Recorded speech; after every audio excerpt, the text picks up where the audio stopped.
Kalau kita buka Sahih Bukhari, beliau di judul bab hadis yang akan kita bacakan, hadis Samurah ibnu Jundub, beliau di situ bertanya, aina yaqumu minal mar'ah war rajul, dalam kitab jenazah Sahih Bukhari.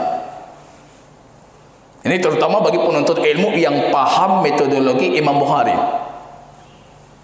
Imam Bukhari itu fatwanya ada di judul hadis, di sub tema hadis, di sub babnya. Ketika beliau berbicara tentang hadis, berdirinya di mana imam? Di kepala ataupun di bagian tengahnya. Imam Bukhari bertanya di situ, aina, di mana imam itu harus berdiri dari laki-laki dan perempuan.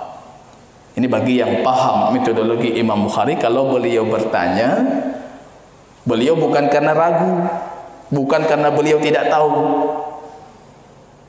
Beliau bertanya itu karena bagi beliau, dalam pandangan beliau, itu hukumnya sama saja, tidak ada perbedaan. Ini cuma yang paham ini, mereka yang paham metodologi Imam Bukhari. Kalau beliau memastikan misalnya, judul babnya, kalau kita ubah redaksinya, judul bab Sahih Bukhari dalam hadis ini,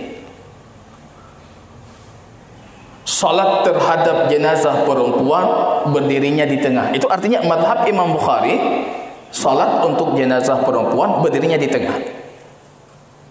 Tapi ketika judulnya, rupanya hadisnya jelas sekali di sini.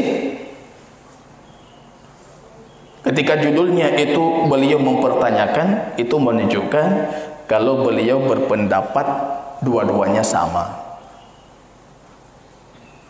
baik laki-laki ataupun perempuan berdirinya di tengah. Itu para ulama menyimpulkan dari mazhab Imam Al-Bukhari.